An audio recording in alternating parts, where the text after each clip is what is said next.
जय श्री राम। नमस्कार प्यारे भक्तों, मैं पुष्प आपका स्वागत करती हूँ सनातन वाणी विद पुष्प चैनल पर। बाल कांड केवल कथा की शुरुआत नहीं है, यह मन की शुद्धि से आरंभ होने वाली यात्रा है। यही हमें बाल राम के रूप में मर्यादा, विनय और करुणा। यह कांड सिखाता है कि भगवान पहले जीवन को भीतर से गढ़ते हैं, फिर बाहर से प्रकट होते हैं। इन्हीं पावन भावों के साथ आइए बालकांड की इस मधुर और गूढ़ कथा का श्रवण आरंभ करें। जय श्री राम। संत सरल चित जगत हित, जानी स्वभाव स्नेहु। बाल बिनय सुनि करी कृपा, रामचरण रति देहु। संत सरल हृदय और जगत के हितकारी होते हैं। उनके ऐसे स्वभाव और स्नेह को जानकर मैं विनय करता हूँ। मेरी इस बाल विनय को सुनकर कृपा करके श्री राम जी के चरणों में मुझे प्रीति दे। संत जनों का हृदय सरल होता है और वे पूरे जगत का कल्याण चाहते हैं। उनका स्वभाव प्रेम से भरा होता है। मेरी यह बाल सुलभ विनम्रता सुनकर हे प्रभु श्री राम मुझ पर कृपा करें और अपने चरणों में मेरी भक्ति प्रदान करें। बहुरी बंदी खलगन सति भाएं, जो बिनु काज दाहि नेहु बाएं। परहित हानि लाभ जिन केरे, उजरे हर्ष विषाद बसेरे। अब मैं सच्चे भाव से दुष्टों को प्रणाम करता हूँ, जो बिना ही प्रयोजन अपना हित करने वाले के भी प्रतिकूल आचरण करते हैं।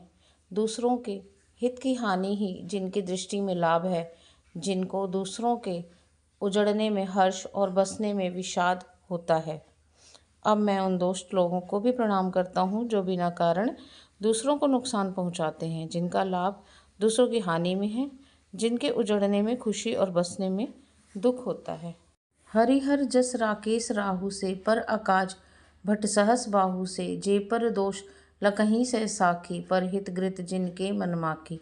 जो हरि और हर के यश रूपी पूर्णिमा के चंद्रमा के लिए राहु के समान है, अर्थात जहाँ कहीं भगवान विष्णु या शंकर के यश का वर्णन होता है, उसी में वे बाधा देते हैं और दूसरों की बुराई करने में सहस्त्र बाहु के समान वीर हैं।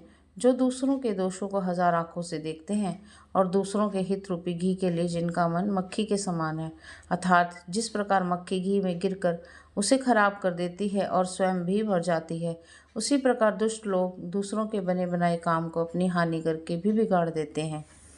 जो भगवान विष्णु और शंकर की महिमा में राहु की तरह बाधा डालते हैं, जो दूसरों के दोष हजार आंखों से देखते हैं और जिनका मन पराये के हित के लिए कभी नहीं होता।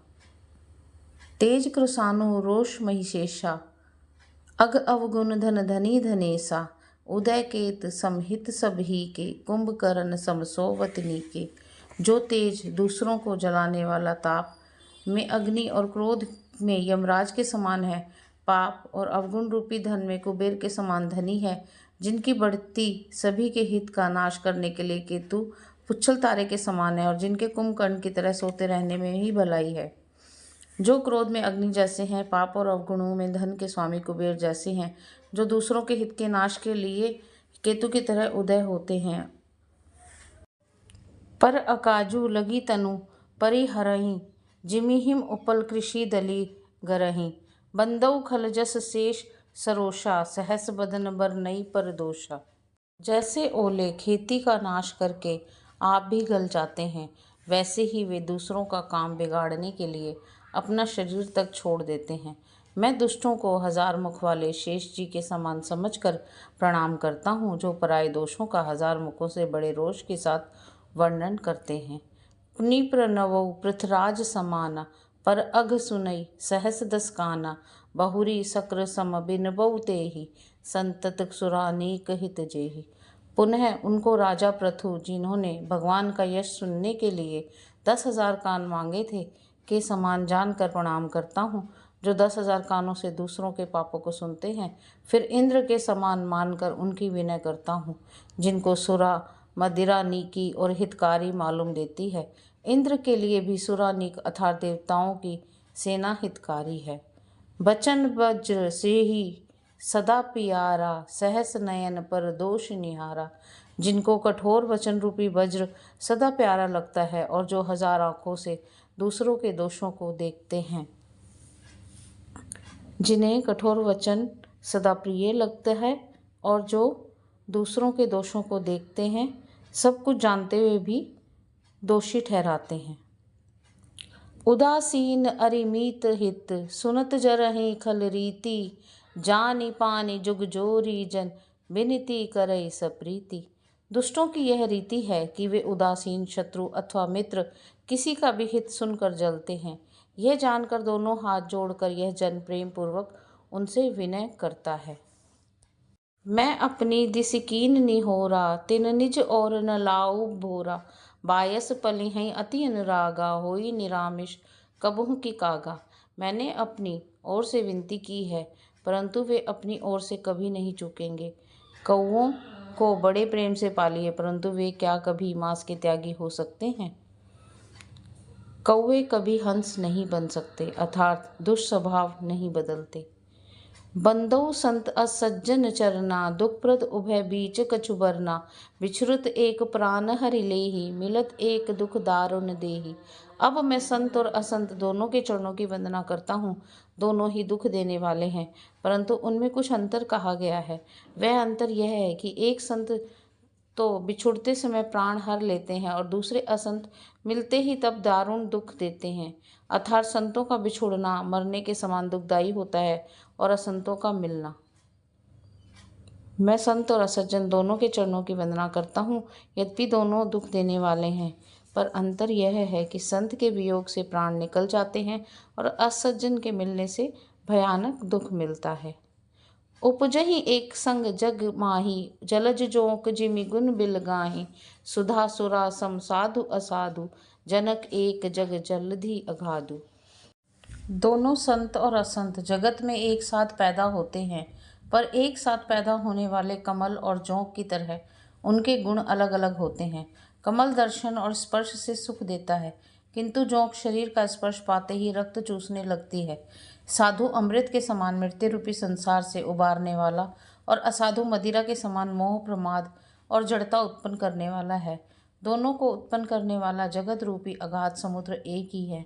शास्त्रों में समुद्र मंथन से ही अमृत और मदिरा दोनों की उत्पत्ति बताई गई है। संसार में एक साथ जन्म लेकर भी गुण अलग अलग होते हैं जैसे कमल और जोंक जल में रहते हुए भी भिन्न है। साधु और असा में भी अंतर है जो अमृत और मदिरा में है। यह संसार राजा जनक के लिए अथाह सागर के समान है। भल अनभल निज निज कर तूती लहत सुजस अपलोक विभूति सुधा सुधा कर सुरसरी साधु गरल अनल कलिमल सरी व्याधु गुण अवगुण जानत सब कोई जो जही भाव नीक तेहि सोई। भले और बुरे अपनी अपनी करनी के अनुसार सुंदर यश और अपयश की संपत्ति पाते हैं। अमृत चंद्रमा गंगा जी और साधु एवं विष अग्नि कलयुग के पापों की नदी अर्थात कर्मनाशा और हिंसा करने वाला व्याध इनके गुण अवगुण सब कोई जानते हैं किंतु जिसे जो भाता है उसे वही अच्छा लगता है। अच्छा और बुरा अपने अपने कर्मों का फल पाते हैं। अच्छे कर्म से सुंदर यश और परलोक का वैभव मिलता है। अमृत चंद्रमा गंगा और साधु से ये सब दुख देने वाले हैं। विष अग्नि कलयुग के पाप और हिंसक व्याध यह कष्ट देने वाले हैं। इन सब के गुण और दोष सभी जानते हैं पर वे जिसे भाव से जो अच्छा लगता है वही उसे श्रेष्ठ प्रतीत होता है। भलो भलाही पे लही लही नीचाही नीचू सुधा सराही अमृता गरल सराही मीचू। भला भला ही ग्रहण करता है और नीच नीचता को ग्रहण करे रहता है। अमृत की सराहना अमर करने में होती है और विष की मारने में। भला व्यक्ति भलाई ग्रहण करता है और नीच व्यक्ति नीचता को। अमृत की प्रशंसा करने से अमृत मिलता है और विष की प्रशंसा करने से मृत्यु मिलती है। खल अग अगुन साधु गुण गाहा उभय अपार उददी अवगाहा तेहि ते कछु गुरु दोष बखाने संग्रह त्याग न बिनु पहचाने। दुष्टों के पापों और अवगुणों की और साधुओं के गुणों की कथाएं दोनों ही अपार और अथाह समुद्र हैं। इसी से कुछ गुण और दोषों का वर्णन किया गया है क्योंकि बिना पहचाने उनका ग्रहण या त्याग नहीं हो सकता। भले पोच सब विधि उपजाए गनि गुण दोष वेद बिल गाए कहीं वेद इतिहास पुराना विधि प्रपंचु गुण अवगुण साना। भले बुरे सभी ब्रह्मा के पैदा किए हुए हैं पर गुण और दोषों का विचार कर वेदों ने उनको अलग अलग कर दिया। वेद इतिहास और पुराण कहते हैं कि ब्रह्मा की यह सृष्टि गुण अवगुणों से सनी हुई है। दुख सुख पाप पुण्य दिन राति, साधु असाधु सुजाति कुजाति, दानव देव ऊंच अरु नीचु, अमई सुजीवनु माहरु मीचु। ब्रह्मजीव जगदीसा, लच्छी अलच्छी रंक अवनीसा, काशी मग सुरसरी क्रमनासा, मरु मारव महिदेव गवासा, सरक नरक अनुराग बिरागा, निगमागम गुण दोष विभागा। दुख सुख पाप पुण्य दिन रात, साधु असाधु सुजाति कुजाति, दानव देवता ऊंच नीच, अमृत विष सुजीवन सुंदर जीवन, मृत्यु माया ब्रह्म जीव ईश्वर, संपत्ति दरिद्रता, रंक राजा, काशी मगध, गंगा कर्मनाशा, मारवाड़ मालवा, ब्राह्मण कसाई, स्वर्ग नरक, अनुराग वैराग्य, सभी पदार्थ ब्रह्मा की सृष्टि में है। वेद शास्त्रों ने उनके गुण दोषों का विभाग कर दिया है। जड़ चेतन गुण दोषमय, बिसब कीन कर तार, संत हंस गुण गहीं पए, परिहरि बारी विकार। विधाता ने इस जड़ चेतन विश्व को गुण दोषमय रचा है, किंतु संत रूपी हंस दोष रूपी जल को छोड़कर गुण रूपी दूध को ही ग्रहण करते हैं। मेरे श्री राम जय जय राम, सियावर राम जय जय राम, राम सिया राम जय जय राम, राम सिया राम जय जय राम। आज के रामायण पाठ में जो कुछ भी हम सुन पाए वह प्रभु श्री राम की कृपा से ही संभव हुआ। यह समझना आवश्यक है कि राम नाम केवल एक बार बोल लेने से या जप लेने से तुरंत लाभ नहीं देता। राम नाम को धीरे धीरे एक एक कदम चलकर अपने जीवन में उतारा जाता है। जब हम प्रतिदिन थोड़ा समय निकालकर रामचरितमानस को सुनते हैं और उसके भाव को अपने आचरण में लाते हैं, तभी यह हमारे जीवन को शांत और लाभकारी बनाता है।